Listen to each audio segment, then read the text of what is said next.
omulungi atulaba nkwaniriza nate okubanga okyatulaba era ng'otwegasseeko n'okutugoberera weewale nnyo tukoze bulungi nga bulijjo program sports kalaso gy'olaba akadde kano kennyininyini wano ku mukutu gwa YouTube ogwa CBS FM UG we tusinzire okutuusaako programu yaffe eno eya sports kalaso nze kanaakulya Rajabu Bogere nga bulijjo okulaba ensonga nga bwe zitambula okuziteekateeka okuzisunsula zinoonyerezaako n'okuzikuweereza tutuuka tutanya bulungi nnyo ate ensonga z'ebyemizannyo nga bwe ziba zitambudde twongere okubakulisaayo mu kikopo ky'ensi yonna kyatambudde mwakiwagidde mwakigoberedde okuva twakitandika okukiteekateeka nga tubalambulula tubateekateeka tubabulira kano na kali byonna ebibadde mu kikopo muzze mugoberera nga tubibatuusaako mutukoze bulungi tutambula ne banaffe aba Home Connect Properties Uganda Limited kampuni eno yakuguka mu byattaka etunda ettaka egula ettaka ezimba amayumba negatunda epunta ettaka egoba ku biwandiiko eby'ettaka erabirira ebizimbe kyetuyita property management so be bannaffe aba Home Connect Properties Uganda Limited abalina amatabi abiri gokka mu ggwanga Uganda erisooka eri mu masekkati g'ekibuga wano waggulu walinga ku City Square awo kizimbe bakiyita Mabirizi Plaza so nga ate Mabirizi Plaza ogenda ku mwaliro gw'omusanvu waggulu Home Connect Properties Uganda Limited we batudde kati ettabi eddala liri ku Hoima Road awo ku masitowe Nansana waliwo ekizimbe kya Opportunity Bank bali ku mwaliro gw'okubiri awo waggulu ojja okubasanga ye Home Connect Properties Uganda Limited. World Cup tugifundikira n'ebirabiddwa n'ebimu ku bibaddemuko n'ebyakoleddwa nga byatondeddwa butonde bwa tebibaddeewo okugeza ekyokuba nti kati eno yabadde final yakusatu mubyafu ebya World Cup ng'eggwera mu penalties eyasooka yali 1994 abagijjukire yali mu USA Atalanta nga Brazil kuba Italy egolo zaali 3-2 zijjukira omupiira ogwo gwagwa mu ddakiika 9 gwali 0-0 so ne gugenda wali 3-2 omuvubuka oyo Marcio Santos Brazil yalemwa penalty eya Brazil n'abavubuka nga Badunga ba Romario ba Branco bo bateebeezaabwe kati eri banaffe aba Italy tujjukire ya Franco Baresi nga tateeba alemwa tujjukira Roberto Baggio ng'agikuba mu bire then omuvubuka oyo Masaro nga nayo penalty ye ekwatibwa so nga ate Albertini ne Evan bebasobola okuteeba penalties abannaffe abo aba Italy kati World Cup endala yaggwera mu penalties yali ya 26 Italy ng'ettunka ne bannaffe aba Bufaransa Italy mu 94 Brazil yamukubira mu busaale bakomawo mu final endala ey'obusaale eya 26 yali Germany Bufaransa Italy kolo no munange wewunye Italy yagiwangula yesasuza bwe yamega bannaffe abo Abafaransa egoza ali 5-3 oluvannyuma lw'omuzannyo guno okugwa egoolo emu ku emu era nga bavuka nga ba Marco Materazzi ba Fabio Grosso ba Andre Pirlo ba Alessandro Del Piero ba De Rossi be basambi abateebera eggwanga lya Italy so ng'eri nzijukira abavubuka nga ba Sylvain Wiltord bateeba abavubuka nga ba Eric Abidal ba Wilsinho bateeba penalty z'abannaffe Abafaransa so nga ate ovubuka David Trezeguet yalema oteeba penalty y'abasajja abo aba Bufaransa so Italy newangula ekikopo ekyo so kati wano omulundi ogwokusatu nga tulaba player final ey'obusaale Argentina yakuye Bufaransa in fact Bufaransa okuluzinga final eno ey'omubusaale kitegeeza kwezo final esatu ezigwera mu penalties biri ku zo Bufaransa eyibaddemu ate era zonna ekubiddwa 9-4 okubwa Brazil 3-2 neno 2-22 nga Bufaransa ekubwa Argentina 4-2 so obiraba nti ebikoleddwa mu mpaka zino ezibadde side zawali ekata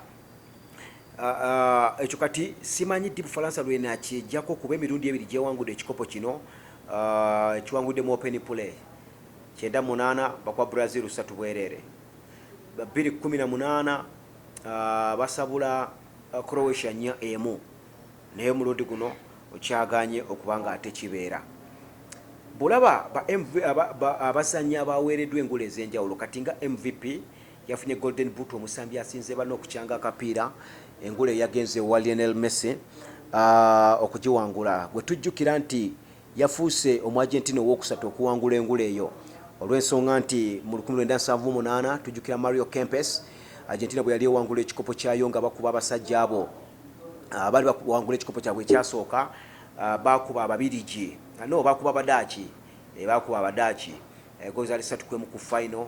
Mario Kempes n'aba top scorer ate anamaliriza nga yali MVP. So olaba nti MVP w'abannaffe bano eyasooka ow'aba Argentina era mu kikopo kyabwe kye basooka okuwangula. Kati awo ne tujja mu 1986 Mexico, abasajja bano aba Argentina nga bawangula Belgium ku final. Awo Diego Armando Maradona yali MVP wa tournament eyo, yali mu Argentina. Kati Messi afuuka owookusatu mu 2014 yali Brazil nga Germany ebakuba goal emu ku bwerere ku Argentina. Messi yalondebwa ng'omusambi asinze bane mu 2014. Yali omu Argentina owookusatu. Kati akatiriza bukaatiriza lwakuba ekyenjawulo ekirimu mu 2014 yakiri ekyoba MVP naye nga tawangudde ekikopo ng'aluuzinze. Kati guno omulundi gwa 2022 wawangudde ekyobuzannyi bwa tournament ate nga awangudde n'ekikopo ekyofaanana nga banne bali ba Mario Kempes, ba Diego Armando Maradona bwe basobola okuba nga bakikola. So nekiba nga bimu ku byafa ebyongedde okuba nga ate bikolebwa mu kikopo kino eky'ensi yonna. Bw'olaba ekyomuzannyi Kylian Mbappe okuba nga yoneddwa nga top scorer, abasajja babaddewo awujjukira nti n'ekikopo kino oba engulu eno ezze ekyusibwa amannya yayitibwa nga yaba top scorer okuva mu 1930 nga World Cup ono atandika. Era nzijukira omusajja oyo Guillermo Stabile bu Uruguay yasooka okuba nga agiwangula ebiseera ebyo nejja netambula paka 1982 lwe yakyusibwa n'etuumibwa Golden Shoe, era nga Paolo Rossi mumujjukira omusajja mu Italy yali muzibu nnyo, yali akuba obusaale mu 82 mwennyini empaka ezo ezaateekebwa eggwanga lya Spain. Yasobola okuba nga Paolo Rossi yawangula engatta eyo ate n'afuuka ne MVP wa tournament nga etandikibwa okuyitibwa Golden Shoe. So kati netambula paka mu World Cup wa 2010 yabadde South Africa lwe yatuumibwa Golden Boot. Era nzijukira ebiseera ebyo Thomas Muller yasooka ogiwangula South Africa ne goals 5. Kati nejja ng'etambula bwetyo paka Kylian Mbappe kati lwagiwangudde ne goals 8 ze yakubye, ate ng'engatta eyo yabadde agijja ku Harry Kane Omungereza eyaziteeba egoals 6 mu 2018 lwe twali Russia. Enzo Fernandez yawangudde ekyobuzannyi omusambi omuto. Kylian Mbappe yakiwangula mu 2018 nga alina emyaka 19. Kati Enzo Fernandez omu Argentina ye yakiwangudde, naye nga bw'oba ojjukira ekirabo ekyo Enzo Fernandez ono yakiwangudde n'afuuka omu ku basambi abato lwakuba nti yabadde alina emyaka 21. Naye Pere Arandes do Nascimento Pere omusajja Omubrazil alina ekyafaayo ekyokufuna engula eno ey'omusambi asinga obuto ku myaka emito. Yalina emyaka gyali 17 gyokka. Mu World Cup yateekebwa eggwanga erya Sweden mu 1958. Era nzijukira bulungi Brazil yawangula ekikopo ekyo ng'ekuba abannyinimu aba Sweden. So omusajja mukulu oyo Arantes do Nascimento Pere yalondebwa nga omuzannyi omuto eyanywa banne akendo mu myaka gy'egyo emito. So olaba engule zino zibadde zijja ziwangulwa. Then Emiliano Martinez wa Argentina abadde goalkeeper yakize banne n'awangula engule eyitibwa Golden Gloves. Bwawangula Golden Gloves ne kimutegeeza nti ye goalkeeper wa Argentina asoose nno okukibeera ekyo. Tebabaddewo bangi nnyo. Naye nga yasooka okuwangula engule eyo si nkadde nnyo, yatandikibwa mu mwaka gwali 1994 ne basobola okuba nga bagigunjaawo mu World Cup yali mu America. Era omubiri gy'amanyidde nga Proud Home yasooka okugiwangula. Wano nno mu 94 yamaliriza alina clean sheets 2, mipiira 2 gye bataamuteebamu, n'aweebwa engule eyo eya Golden Glove ng'egenda maaso n'okuba nga egunjibwawo. So bwetyo bwebadde ejja ng'etambula. Oli kyayinza okwebuuza Golden Gloves oba engule ya Golden Glove gye twogerako ewangula goalkeeper asinze. Ebiseera ebisinga kwe baratingira goalkeeper asinze kiyitibwa kye tuyita clean sheet, emipiira gy'otateebeddwamu, buli otateebwateebwa nnyo oba oyongeza emikisa gye gy'okuwangula ki Golden Gloves. Naye kati ojja kwesanga nti mu 94 gye twogera omubiri gy'oyo Proud Home okugiwangula gwali mwaka gwa Claudio Taffarel eyali goalkeeper w'eggwanga erya Brazil yawangula ekikopo ekyo. Wano no teyafuna ngula eyo munnange weewuunye. Teyasobola kubanga ate agifuna. So yajja etambula. Fabian Barthez ng'agiwangula 9-8, oyo yali awangudde ne World Cup. Oliver Kahn 2-2 naye n'afaananako ng'oli. 2-2 Brazil yewangula World Cup ng'ekuba Germany, n'ate goalkeeper yasinga ne bakiwa Oliver Kahn. Enkwata gyali ataddewo Gianluigi Buffon mu 2-6, oyo yakiwangula n'okiwangula nga bakuba Bufaransa. Mu 2010 mu 2010 yasobola okuwanga Iker Casillas Omuspana akiwangula, era baali bawangudde ne World Cup. So olaba nti yali agwadde. Manuel Neuer akiwangula 2014, era Germany yali ewangudde World Cup. Then Thibaut Courtois yabadde akyasembye ekiwangula 2018, omubiri gyoyo bakoma ku semi-final yali akiwangudde. Then tuzze kati mu 2022 Emiliano Martinez omu Argentina yawangudde World Cup, era n'engula eyo n'asobola okubanga ate ajetika mu mbeera emu oba endala.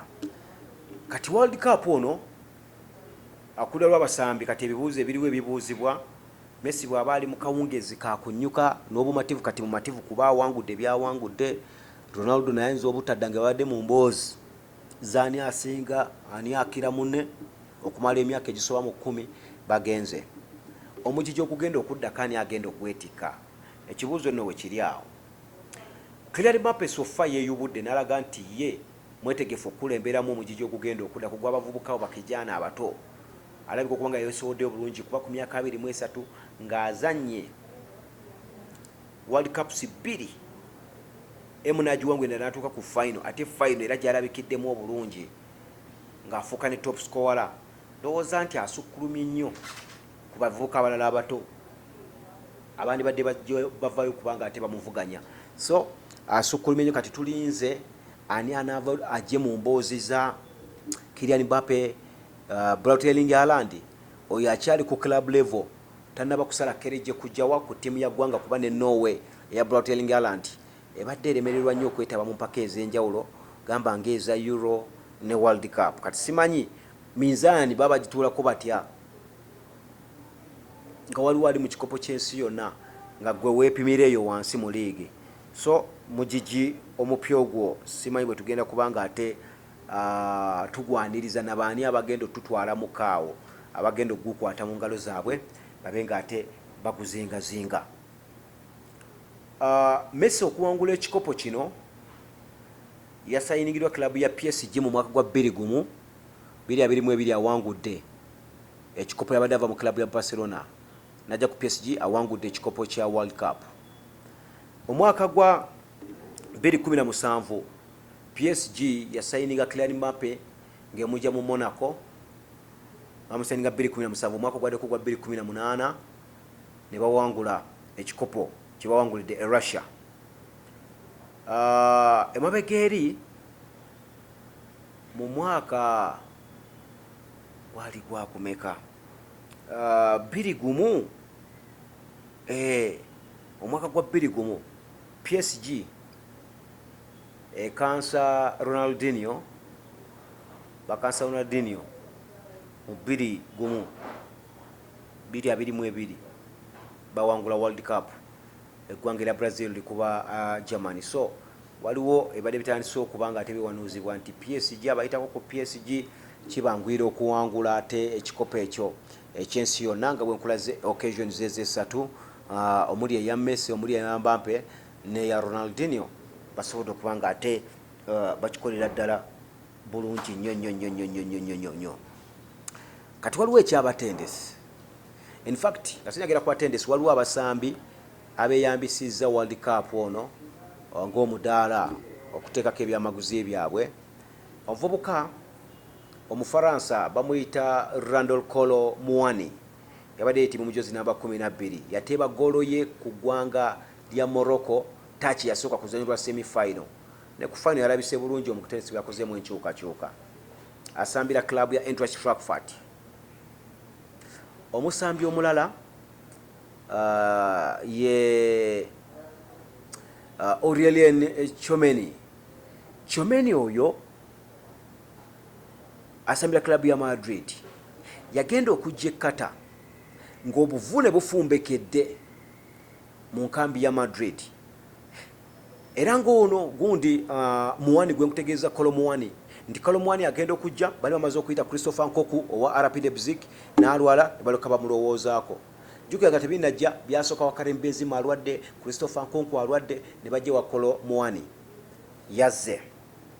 Kati bw'olaba ekya Aurelien Tchouameni yajja Pogba n'Engolo Kante balwadde, yajja tatunuuliddwa nnyo okuteekawo impact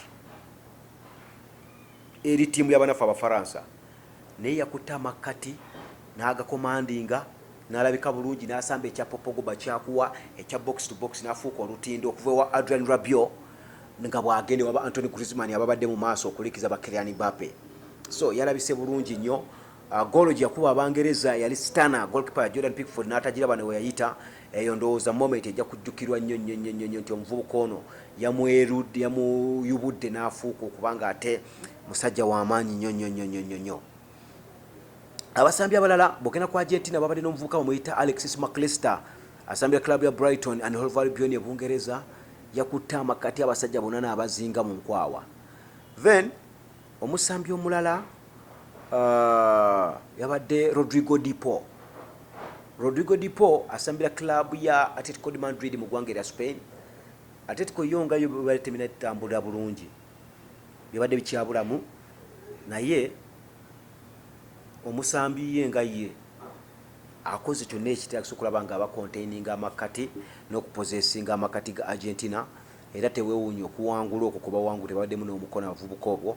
So Alexis McAllister then Rodrigo Di Paul babadde balungi nnyo bwamu ku bitone ebisobodde okuba nga ate byeyubula n'okujja eri akatale k'ensi yonna ogezaako okuba nga ate babamanya. Kyetugenda okusembyayo abatendesi bano bonna mu mbeera y'ebyekikugu bayolesezza obukugu obw'enjawulo. Bwe twalabidde nga Lionel Scaloni owa Argentina yeesiga Angel Di Maria omutandisa omupiira abadde tatandika mupiira bulijjo, yagumutandisizza era n'alabika bulungi, teyalabise bubi nnyo kuba yavungisizza abasajja ng'akozeyo na kkubo ewa Jules Kounde ne Ousmane Dembele. So oyo bw'amala okulabika obulungi ye ng'omutendesi nti yeesize Angel Di Maria nga bwe nkugambye.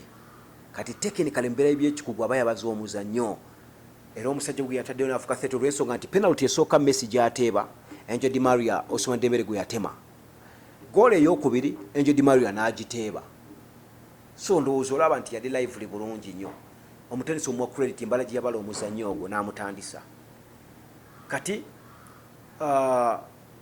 credit endala gy'ojja okulowoozaako ya mutendesi Didier Deschamps. Bamukuba goolo 2 mu kitundu ekisooka. Abatendesi abasingawo babuguutani obuguutanizi kubongera magoolo oba kuzikiriraawo.